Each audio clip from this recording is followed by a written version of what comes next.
Idemo. Gdje ćemo? Evo je sad. Ajde. Sad.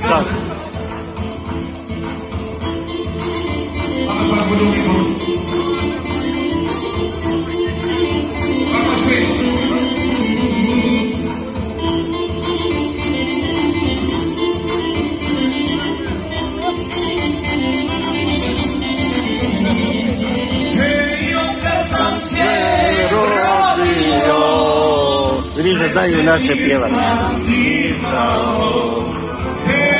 Kad sam se rodio, svećenica imao. Samo ti si moja bila, zašto ti me ostavila? Samo ti si moja bila, zašto ti me ostavila?